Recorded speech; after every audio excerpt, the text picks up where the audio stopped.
سید الانبیاء والمرسلین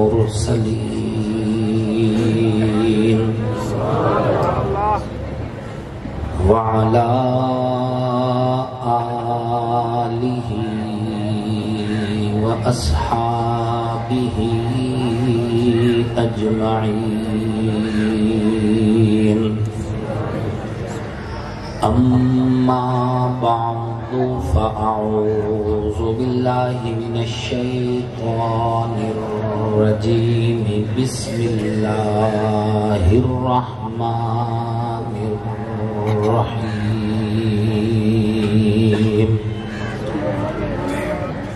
محمد رسول اللہ والذین معه اشداء علی الکفار رحماء بینہم تراہم رکعا سجدا یبتغون فضلا من اللہ ورضوانا وقال النبي صلى الله عليه وسلم أنا خاتم النبيين لا نبي بعدي وقال النبي صلى الله عليه وسلم لا تسبوا أصحابي لو أنفق أحدكم مثل أحد ذهبا ما بلغ مد أحدهم ولا نصيفه صدق الله وصدق رسوله النبي الكريم ونحن على ذلك لمن الشاهدين والشاكرين والحمد لله رب العالمين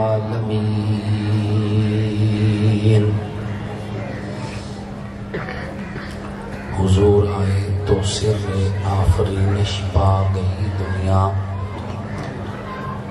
اندھیروں سے نکل کے روشنی میں ہو گئی دنیا بجھے چہروں سے زنگ اترا ستے چہروں پہ نور آیا حضور آئے تو انسانوں کو جینے کا شعور آیا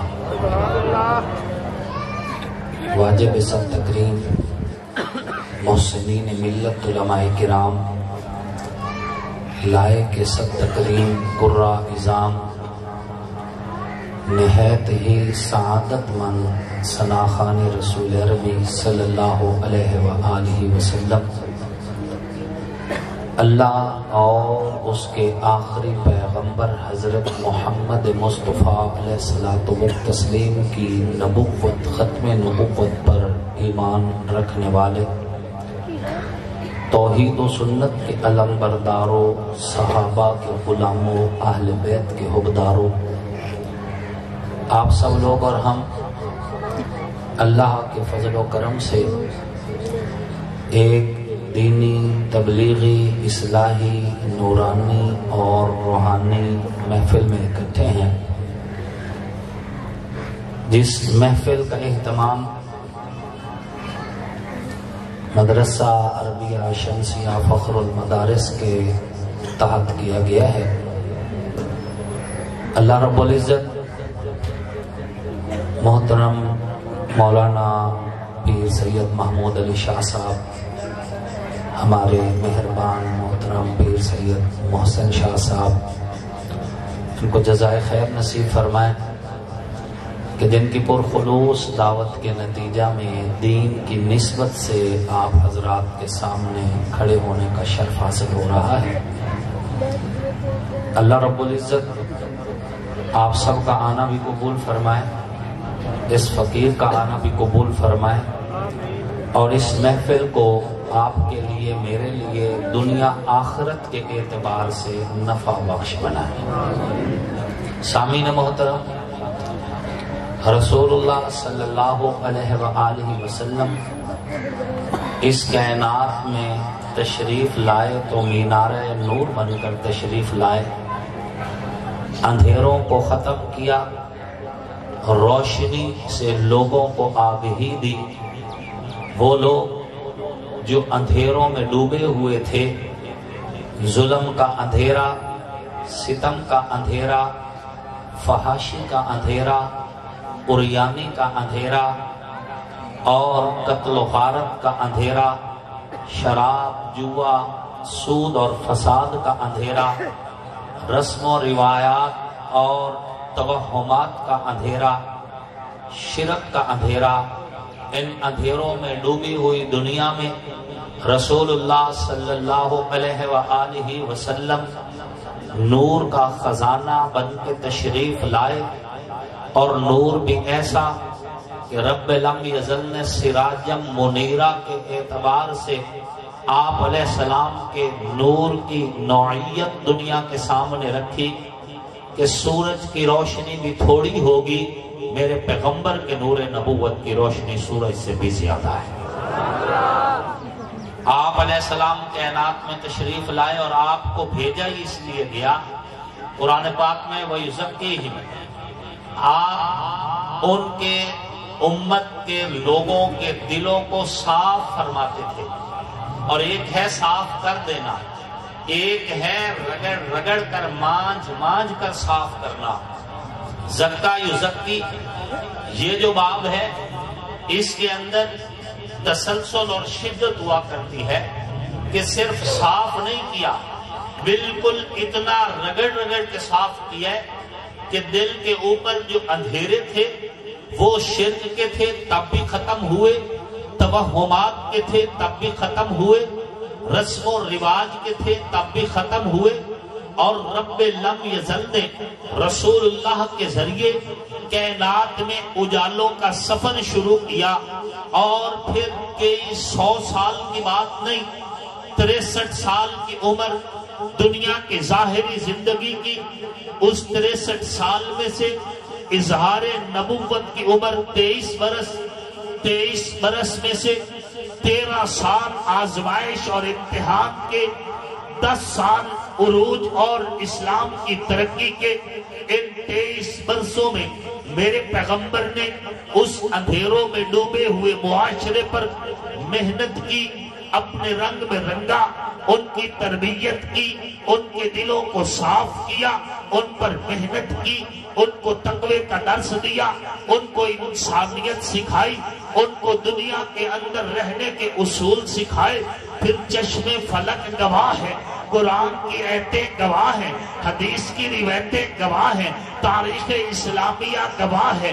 وہ لوگ جن کو اونٹ چرانا نہ آیا کرتے تھے، وہ لوگ جو ننگے بدن کعبہ کا طواف کیا کرتے تھے، وہ لوگ جو رسم و رواج اور توہمات کا شکار ہوا کرتے تھے، وہ لوگ جن کو ماں اور بہن بیٹی کی تمیز نہ ہوا کرتی تھی، وہ لوگ جو اپنی بیٹیوں کو زندہ دفن کر دیا کرتے تھے، وہ لوگ جو ایک ایک گھونٹ پہ لڑائی کو شروع کرتے تو 90 سال تک قتل و قتال کا سلسلہ جاری رہا کرتا تھا، وہ لوگ جو ایک ایک محفل میں کئی قسم کی لڑائیوں کا آغاز کر دیا کرتے تھے، وہی لوگ جن کو دنیا کے اندر رابطہ کٹا ہوا تھا، ان لوگوں پہ جب رسول اللہ نے محنت کی تو اس محنت کے نتیجہ میں پھر چشم فلک نے وہ منظر دیکھا، جنہوں نے دنیا کے اندر رہتے ہوئے زندہ اپنی بیٹیوں کو دفن کیا تھا، پھر وہی لوگ تھے بیٹی کی پیدائش پہ خوشیاں کیا کرتے تھے،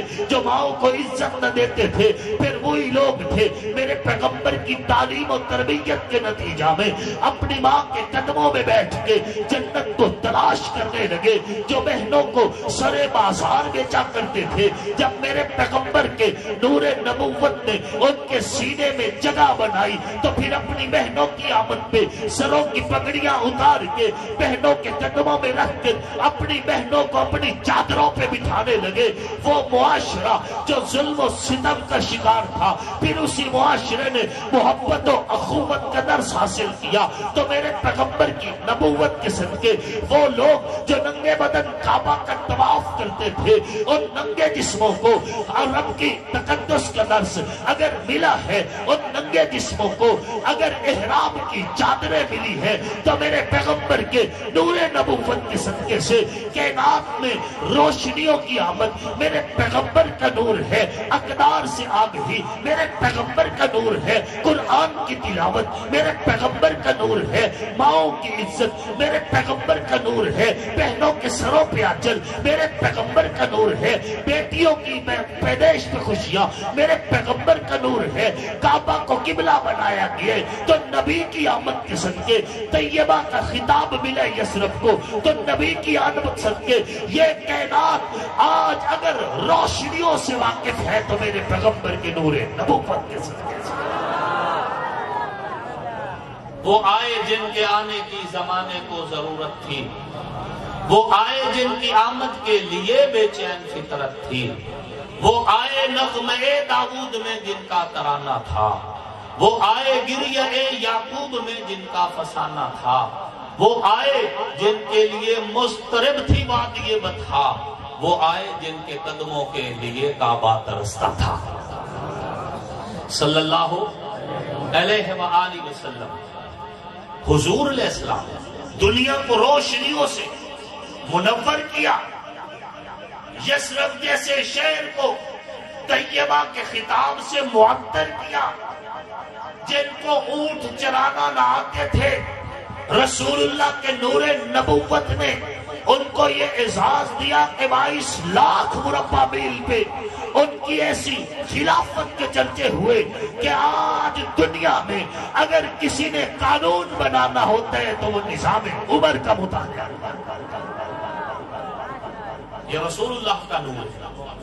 آپ اور ہم اب یہاں بیٹھے ہیں، قرآن کی باتیں اور یہ بھی رسول اللہ کا نور ہے. یا آپ علیہ الصلوۃ والتسلیم کی آمد، آپ کی رسالت، آپ کی تبلیغ، آپ کا جہاد، آپ کی محنت، آپ کی جد و جہد کا نتیجہ ہے. اے اہل ایمان، آپ تقریریں سنتے رہ جاتے ہیں. آپ یہ بھی سنتے ہیں کہ حضور علیہ الصلوۃ والتسلیم کا چہرہ والضحیٰ کے جیسا تھا. آپ یہ بھی سنتے ہیں کہ آقا علیہ السلام کی زلفوں کا استعارہ رب نے واللیل اذا سجا کے ساتھ مستعار کیے. آپ یہ بھی سنتے ہیں کہ اللہ رب العزت نے حضور کے سینے کی خوشبو کو الم نشرح لک صدرک سے تعبیر کیے. آپ یہ بھی سنتے ہیں کہ آپ علیہ السلام کے ہاتھوں کی عظمت کو اللہ نے ید اللہ فوق ایدیہم سے تعبیر کی ہے. آپ یہ بھی سنتے ہیں کہ حضور جس مٹی پہ قدم رکھتے تھے رب نے اس کو لا اقسم بہذا البلد کا خطاب دیا ہے. آپ یہ بھی سنتے ہیں کہ ایک ہی رات میں مسجد حرام سے مسجد اقصی تک، مسجد اقصی سے 7 آسمان، سدرۃ المنتہا، رف رف کا سفر اور عرش اعلیٰ سے بھی زیادہ بلندیوں کی بات رب نے سبحان الذی اسریٰ بعبدہ کے ذریعے دنیا کے سامنے بیان کی ہے. آپ نے یہ بھی سنا کہ حضور کی رحمت کو وما ارسلناک الا رحمۃ للعالمین سے تعبیر کیا گیا ہے. آپ یہ بھی سنتے ہیں کہ حضور علیہ الصلوۃ والتسلیم کی رسالت کو محمد الرسول اللہ کے ساتھ دنیا کے سامنے بیان کیا گیا ہے. آپ یہ بھی سنتے ہیں کہ حضور علیہ الصلوۃ والتسلیم کے رخ انور کی روشنی کو یاسین اور طٰہٰ کا خطاب دیا گیا ہے. آپ یہ بھی سنتے ہیں کہ آقا کی نظروں کی، آنکھوں کی رنگینی کو، آنکھوں کی چمک کو ما زاغ البصر وما طغیٰ کا خطاب دیا گیا ہے. آپ یہ بھی سنتے ہیں کہ جو کپڑے حضور نے پہنے تھے رب نے وثیابک فطہر کا خطاب دیا ہے. آپ یہ بھی سنتے ہیں کہ رسول اللہ کے کندھوں پہ جو چادر ہوتی تھی یا ایھا المدثر کی تعبیر آپ کی وہی چادر کی بات ہے. آپ یہ بھی سنتے ہیں کہ حضور نے اپنے اوپر جو کمبل لیا تھا رب نے اس کو بھی یا ایھا المزمل کے ساتھ دنیا کے سامنے واضح کیے.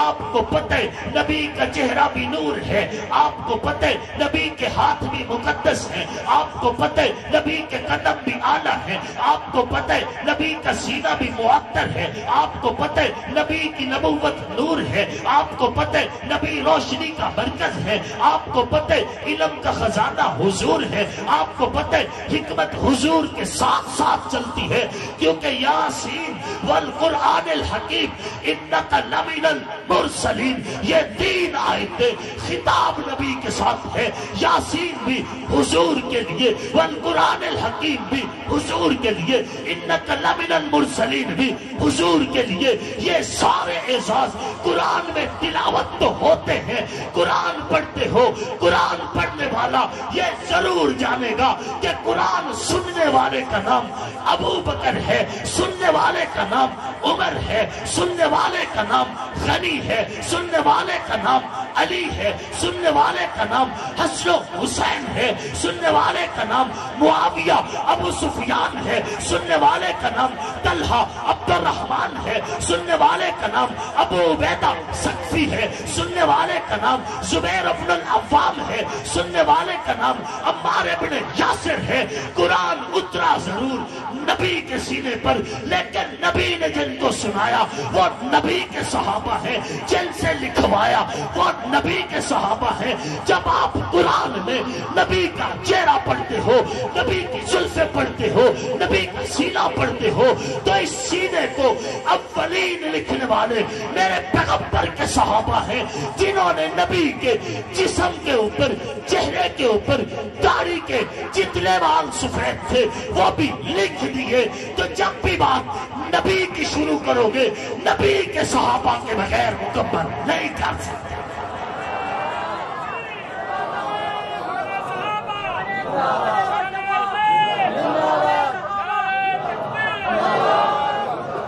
صحابہ کے بغیر حضور کی بات آپ مکمل ممکن ہی نہیں۔ نبی کا چہرہ نورانی ہے، بتایا کس نے؟ حضور کی زلفیں بارونق ہے، بتانے والے کون؟ حضور کے لعاب دہن کھارے پانی کے کنویں میں گرا اور کھارا پانی میٹھا ہو گیا، پینے والے کون؟ رسول اللہ علیہ الصلوۃ والتسلیم جب کائنات کے اندر اس دنیا میں رہتے ہوئے گلی سے گزر کے چلے جاتے تھے، گلی حضور کی خوشبو سے مہک اٹھتی تھی، اس خوشبو کو سونگھنے والے کون؟ میرے پاک پیغمبر نے جب انگلی کا اشارہ کیا تھا، حضور کے اشارے پر چاند سینہ کھول کے 2 ٹکڑوں میں تقسیم ہوا تھا، تو دیکھنے والے کون؟ میرے پاک پیغمبر کے لعاب کی برکت سے چند بندوں کا کھانا پورے لشکر نے کھایا تھا، حضور کی یہ برکت اور معجزہ دیکھنے والے کون؟ میرے پاک پیغمبر اندھیری رات میں اندھیرے کمرے میں اگر تشریف لے کے جاتے، حضور کے رخ انور کے نور کی وجہ سے گری ہوئی سوئی بھی نظر آ جایا کرتے تھی، تو اس بات کے گواہ کون؟ میرے پاک پیغمبر علیہ الصلوۃ والتسلیم نے دعا کے لیے ہاتھ اٹھایا، ڈوبتا سورج واپس پلٹے تو دیکھنے والے کون؟ میرے پاک پیغمبر علیہ الصلوۃ والتسلیم کے ایک ایک معجزے کے گواہ میرے پیغمبر کے صحابہ ہیں۔ میرے پاک پیغمبر پہ قرآن اترتا ہے، قرآن اترتے ہوئے نبی کے جسم کی کیفیت کیا ہے، گواہ صحابہ ہیں۔ میرے پاک پیغمبر نے نماز پڑھی، تکبیر تحریمہ سے لے کر سلام پھیرنے تک نبی کے اعمال کے گواہ صحابہ ہیں۔ میرے پاک پیغمبر علیہ الصلوۃ والتسلیم نے تبلیغ کی، تبلیغ کا انداز کیا ہے، گواہ صحابہ ہیں۔ میرے پاک پیغمبر علیہ الصلوۃ والتسلیم نے عرب کے معاشرے میں جو محنت کی اور اس محنت کے نتیجے میں جو نور نبوت ایک ایک دل تک پہنچا، ایک ایک گھر تک پہنچا، دیکھنے والے کون ہیں؟ نبی کے صحابہ ہیں۔ جب بات نبی کی شروع ہوگی، نبی کے رخ انور کی روشنی آپ تک اگر پہنچی ہے تو صحابہ کے ذریعے سے نبی کا نور نبوت اگر آپ تک پہنچے تو صحابہ کی وجہ سے، نبی کی تعلیمات اگر آپ تک پہنچی ہے تو صحابہ کی وجہ سے، نبی کی شریعت کے اصول اگر آپ تک پہنچے ہیں تو صحابہ کی وجہ سے، نبی کی ذات آقا کے معجزات اگر آپ تک پہنچے ہیں تو صحابہ کی وجہ سے۔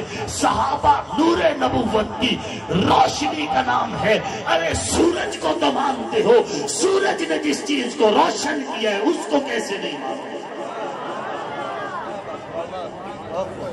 یہ کہاں کی بات ہے؟ کہتے ہیں ہم پھول کو تو مانیں گے، اس کی خوشبو نہیں مانیں گے۔ سورج کو تو مانتے ہم، اس کی روشنی نہیں مانتے۔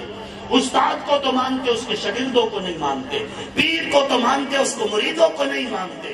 ہم اہل سنت والجماعت سورج کو بھی مانتے ہیں، سورج کے نور کو بھی مانتے ہیں۔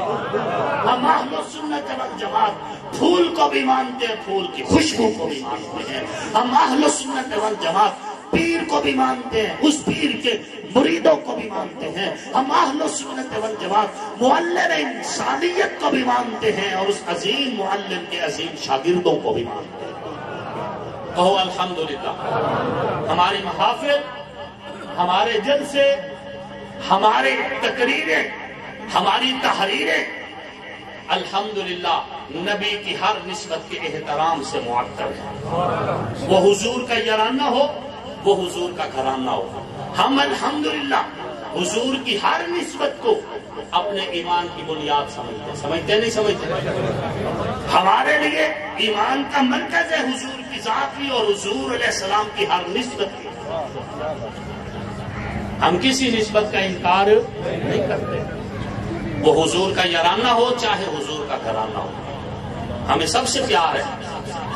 باقی ان کے رتبے، ان کے درجے، ان کی شان، ان کا مقام وہ اللہ رسول نے طے کرنا تھا، وہ اللہ نے کر دیا، اللہ کے نبی نے کر دیا۔ اب ہماری تقریروں سے کوئی تبدیلی نہیں ہو سکتی۔ میں آپ کو 10 گھنٹے تقریر کروں اور 10 گھنٹے تقریر کرنے کے بعد پہلے خلیفہ کو دوسرا خلیفہ آپ سے منوا سکتا ہوں؟ میرے کہنے پہ آپ دوسرے خلیفہ کو پہلا مان سکتے ہو؟ بھئی وہ تو پہلے سے ترتیب تھی، بات ہو گئی۔ اللہ رسول نے فیصلہ کر دیا، مولا علی نے فیصلہ تسلیم کیا۔ جب ان کو کوئی اعتراض نہیں تو ہم کون ہوتے ہیں اعتراض کرنے والے؟ حضور کا ہر صحابی ہمارے ایمان کی معراج ہے، وہ چاہے حضرت امیر معاویہ ہو یا چاہے مولا علی ہو۔ ہم کسی بھی صحابی کی نہ توہین کرتے ہیں اور نہ ہی توہین کرنے دیں گے انشاءاللہ۔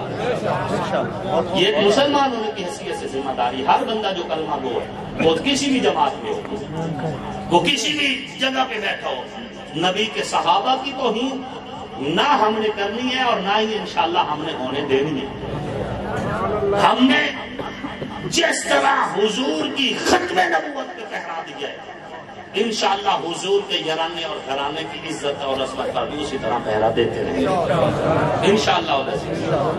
وہ صحابی چاہے حضرت وحشی ہی کیوں نہ ہو، بھئی جنہیں حضور نے تسلیم کر لیا، آپ کون ہوتے اعتراض کرنے والے؟ حضور نے جس کا کلمہ، حالانکہ حضور کے چچا کو شہید کیا، لیکن اگر حضور نے معاف کر دیا ہے تو آپ اور میں کون ہوتے اعتراض کرنے والے؟ جن کو حضور نے قبول کر لیا ہم نے قبول کر لیا، فیصلے اللہ رسول کے۔ آپ دیکھیں اس امت کا فرعون ابو جہل ہے، کون ہے؟ ابو جہل۔ حضور نے فرمایا اللہم اہلک فرعون ھذہ الامت ابا جہل، اے اللہ اس امت کے فرعون ابو جہل کو ہلاک کر۔ اسی ابو جہل کا سگا بیٹا حضرت اکرمہ صحابی رسول ہے۔ اب آپ کیا کہیں گے؟ نہیں جی ابو جہل کے بیٹوں سے صحابی کیوں منی؟ آپ کہہ سکتے ہیں بھئی حضور نے قبول کر لیا، آپ کون ہوتے اعتراض کرنے والے؟ مرضی حضور کی۔ حضرت امیر معاویہ بھی صحابی رسول ہے اور جلیل القدر صحابی ہے۔ 64 لاکھ مربع میل پر رسول اللہ کے دین کا جھنڈا لہرایا ہے حضرت امیر معاویہ رضی اللہ تعالیٰ عنہ۔ نہیں جی ان حضرت علی نے جنگ کی آئی جی، جنگ کروائی کہیں گے؟ جنگ کروانے والے وہی نامراد منافق تھے جو جنگ صفین میں حضرت علی کے لشکر میں تھے اور کربلا میں یزید کے لشکر میں تھے. یہ شمر لام تھی. جب جنگ صفین ہوئی تو اس وقت حضرت علی کی ایک دستے کا سپہ سالار تھا، اور جب کربلا میں معاملہ ہوا تو یہ یزیدی لشکر میں ایک دستے کا سپہ سالار تھا. تو ایسے منافق لوگ جو کبھی ادھر کبھی ادھر تھے، یہی وہ منافق تھے جس نے مولا علی اور حضرت امیر معاویہ کے درمیان لڑائی کر لی تھی. دونوں صحابی ہیں، دونوں حق پہ ہیں. مولا علی کا موقف ظاہر زیادہ مضبوط ہے، لیکن دونوں صحابی حق پر ہیں اور ہم دونوں کو سلام عقیدت پیش کرتے ہیں. دونوں کو سلام عقیدت پیش کرتے ہیں. ہم کسی بھی صحابی کی توہین نہ کرتے ہیں اور انشاءاللہ نہ ہم نے ہونے دینی، نہ ہم نے. اچھا یہ بتاؤ، چلو حضرت امیر معاویہ نے تو بقول تمہارے حضرت علی سے جنگ کی، حضرت ابو بکر دا کی قصور ہے؟ حضرت عمر دا کی قصور ہے؟ حضرت عثمان دا کی قصور ہے؟ انہوں نے کیوں لڑ دے ہو؟ انہوں نے خلافت کھو لی ہے. ایمان نال دسو، مولا علی کو نو کوئی حق کھو سکتا ہے؟ نہ علی ہوئے، لقب اسد اللہ ہوئے، نبی دے داماد ہوئے، موڑ نہ دے کوئی حق کھو سکتا ہے؟ چلو بقول تواڈے حضرت ابوبکر، حضرت عمر، حضرت عثمان نے علیاذ باللہ نقل کفر نباشت خلافت نہ دیتی، حضرت ابو ہریرہ دا کی قصور؟ انہوں نے تو کوئی جنگ ہی نہ لڑی، وہ تو خلافت پہ بھی نہیں آئے. حضرت ابو دردہ کا کیا قصور ہے؟ حضرت ابو سعید خدری کا کیا قصور ہے؟ حضرت طلحہ کا کیا قصور ہے؟ حضرت زبیر کا کیا قصور ہے؟ بات سمجھ آ گئی آپ کو؟ اصل بات یہ ہے کہ نبی کے صحابہ وہ پل ہیں جو امت کو نبی سے ملاتا ہے. جب بھی کوئی دشمن ملک کسی دوسرے ملک پر حملہ کرے، سب سے پہلے وہ پل تباہ کرتا ہے، کیونکہ پل تباہ ہوں گے رابطہ کٹ جائے گا. صحابہ وہ پل ہیں جو امت کو نبوت سے ملاتا ہے، اور اللہ کے فضل سے ہم ان پلوں کے محافظ ہیں. ہے یا نہیں ہے؟ ہم ان کے محافظ ہیں. حضرت امیر معاویہ نے حضرت علی سے جنگ کی تھی. حضرت علی سے جنگ کی تھی تو وہ یاد آنے پہ ہے. حضرت امیر معاویہ کے ساتھ جو امام حسن نے صلح کی ہے وہ یاد کو نہیں آ رہی. امام حسن نے جو حضرت امیر معاویہ کے ہاتھوں پہ ہاتھ رکھ کے صلح کی اور بیعت کی. میں یہاں پہ یہ بھی کہتا جاؤں، یہ بیعت تبرک تھی، بیعت اتباع نہیں تھی. یہ بیعت تبرک تھی جسے سرپرستی والی توجہ سے کسی کی دستار بندی کر دی جائے، کیونکہ بالاتفاق مولا علی کرم اللہ وجہہ کے بعد خلیفۃ المسلمین امام حسن ہے. کون ہے؟ پانچویں خلیفہ راشد کون ہے؟ امام حسن ہے. پھر امام حسن نے اپنی مرضی سے جب حضرت امیر معاویہ رضی اللہ عنہ کو خلافت کی باغ دوڑ دی تو پھر حضرت امیر معاویہ جو ہیں وہ خلیفہ بنے. بالاتفاق پانچویں خلیفہ امام حسن ہے. تو امام حسن نے جب حضرت امیر معاویہ رضی اللہ تعالیٰ سے صلح بھی کر لی ہے، ایمان سے بتاؤ میرے اندر علم زیادہ ہے امام حسن؟ آج کے دور کے مولوی واعظ یا خطیب کے پاس حکمت اور بصیرت زیادہ ہے امام حسن کے پاس، جنہوں نے نور نبوت کو، علم اور حکمت کو نبی کی زبان کے ذریعے سے حاصل کیا ہو. اس نے اگر امیر معاویہ رضی اللہ تعالیٰ سے صلح کی ہے تو انہوں کو یہ اعتراض ہے؟ کسی نے اعتراض ہے؟ الحمدللہ ہمیں کوئی اعتراض. امام حسن بھی زندہ باد، امام حسین بھی زندہ باد، حضرت امیر معاویہ بھی زندہ باد. ہمارا اور ہمارے سٹیج کا درس یہ ہے، جس کے ساتھ امام حسن نے صلح کی ہماری اس کے ساتھ صلح ہے، ہماری اس کے ساتھ. اور جس کے ساتھ امام حسین نے جنگ کی ہماری اس کے ساتھ جنگ. کہتے ہیں نا کہ وہ جی یزید نماز ٹائم پہ نہیں پڑھتا تھا، یزید 5 وقت دا نمازی بھی ہوئے آنا، اگر حسین دا مخالف ہے تو اسی یزید دا مخالف ہے. یزید میں کوئی بھی خامی نہ ہوتی، لیکن جب امام حسین یزید کے خلاف نکل چکے ہیں تو ہم حسین کے قدموں کو بوسہ دیں گے، ہمیں یزید کی کوئی ضرورت نہیں ہے۔ یہاں پہ ایک ہی بات کہنا چاہتا ہوں، میں اپنی بات کو سمیٹنا لگاؤں۔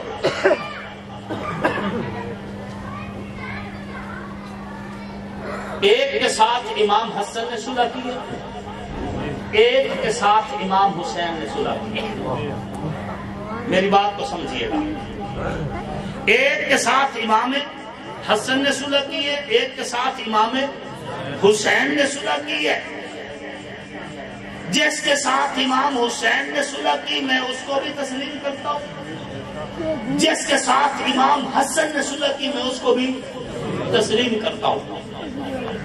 عجب بات ہے، جنگ کا ماحول بن چکا ہے، ادھر بھی جو ہے مختصر سا قافلہ صف آ رہا ہے، ادھر 60,000 سے زائد سورما اکٹھے ہوئے کھڑے ہیں، کربلا کا میدان ہے۔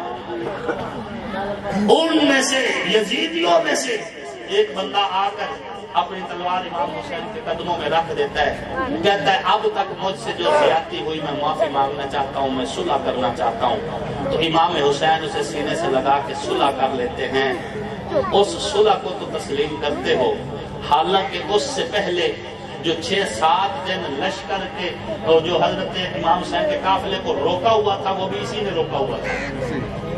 ابن زیاد کے آنے تک جو روکے رکھا تھا وہ اسی نے روکے رکھا تھا، لیکن اس کے دل میں صلح کی بات آئی تو وہ آیا، امام حسین نے اس کی صلح کو تسلیم کر لیا، ہم نے بھی تسلیم کر لیا۔ میں حر کی بات کر رہا ہوں، کس کی بات کر رہا ہوں؟